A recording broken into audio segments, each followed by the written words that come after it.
आपल्या आपल्या सर्वांचे सन्मित्र सूरजभाऊ वाजगे हे क्रांती दिवसाच्या 9 तारखेपासून आपल्या इथं जुन्नरमध्ये आमरण उपोषणाला बसलेले आहेत।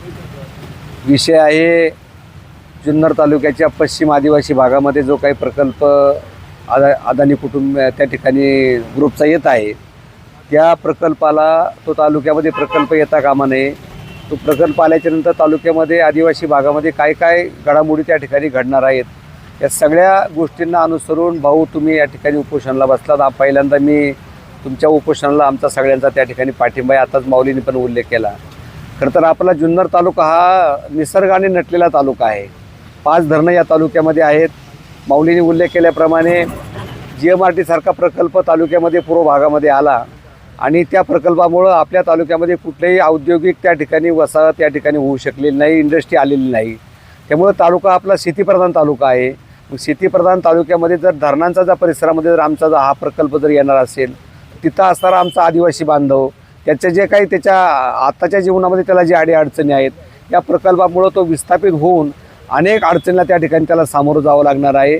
आणि म्हणून माझं म्हणणं असं आहे की कुठलाही प्रकल्प तालुक्यामध्ये येत असताना किंवा एखाद्या गावामध्ये येत असताना तिथल्या स्थानिक ग्रामस्थांना विश्वासामध्ये घेऊन, त्यांना विचारामध्ये घेऊन तो प्रकल्प काय होणार आहे, कसा होणार आहे, त्याचे चांगले परिणाम काय होणार आहेत, वाईट परिणाम काय होणार आहेत, फायदे काय आहेत, तोटे काय आहेत, या सगळ्या गोष्टींच्या बरोबर ग्रामस्थांबरोबर चर्चा त्या ठिकाणी करून मग जर तो सकारात्मक असेल तर त्या ठिकाणी ग्रामस्थ सांगतील हा प्रकल्प आमच्याकडे करा, आणि जर तो चुकीचा असेल तर ग्रामस्थ त्या ठिकाणी नाकारतील। म्हणजे ग्रामस्थांना, आदिवासी बांधवांना कुठल्याही प्रकारे विश्वासामध्ये न घेता, विचारामध्ये न घेता असे प्रकल्प जर त्या ठिकाणी तालुक्यामध्ये जर लादले तर आमच्या लोकांनी काय करायचं? एकतर आमच्याकडे कुठला उद्योगधंदा नाही, इंडस्ट्री नाही। आमच्या शेतकऱ्यांच्या सर्वसामान्य कुटुंबातल्या मुलांनी त्या ठिकाणी शिक्षण घ्यायचं आणि शिक्षण घेऊन त्या ठिकाणी आपल्या कुटुंबाचा उदरनिर्वाह करायचा।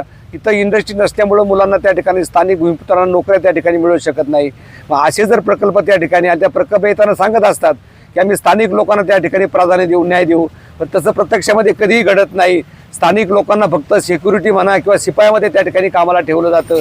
आमच्याकडे जे काही टॅलेंट आहेत त्या टॅलेंटचा कुठेही त्या ठिकाणी विचार केला जात नाही। आणि म्हणून आमचं स्पष्टपणे म्हणणं आहे, भाऊ तुम्ही उपोषणाला बसलात, हा प्रकल्प तालुक्यामध्ये होत असताना पहिलं दादांचा आता तुम्हाला फोन झाला, दादांनी पण सांगितले 14 तारखेला मी आदिवासी भागामध्ये मीटिंग लावलेली आहे।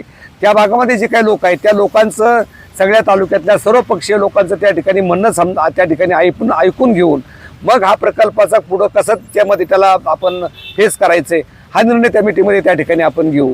आणि मग जी 21 तारखेची सुनावणी जी ते होणार आहे ती सुनावणी रद्द करायची किंवा त्याच्याबद्दलचा निर्णय त्या मीटिंगमध्ये त्या ठिकाणी घेऊ। आणि मग लोक जे सांगतील, सामान्य माणसं जी सांगतील, तिथले ग्रामपंचायतवाले असतील, शेतकरी असतील, आमच्या महिला भगिनी असतील, युवक असतील, त्यांच्या जीवनावर या प्रकल्पाचा भविष्यात काय परिणाम होणार आहे हे सगळं त्या ठिकाणी समजावून घेऊन मग पुढला त्या ठिकाणी निर्णय घ्यावा। कुठल्याही योजना, कुठलाही प्रकल्प या तालुक्यामध्ये त्या ठिकाणी लादला जाऊ नये एवढी त्या ठिकाणी आमची मागणी आहे। त्या निमित्तानं भाऊ तुम्ही उपोषणाला बसलात। तुमच्या उपोषणाला माऊलींनी सांगितल्याप्रमाणे पूर्व भागामध्ये जरी हा प्रकल्प नसला तर GMRT आल्यामुळं आम्ही त्या ठिकाणी आम्हाला जो त्रास झाला आहे, आम्हाला जे काय आता त्या अनेक गोष्टीला त्या ठिकाणी सामोरं जावं लागते ते आम्ही सोसले, ती सोसण्याची वेळ आपल्या आदिवासी बांधवावर येऊ नये म्हणून तुम्ही उपोषणाला बसलात। आमचा तुम्हाला त्या ठिकाणी जाहीरपणे पाठिंबा आहे, एवढंच या निमित्तानं सांगतो। धन्यवाद।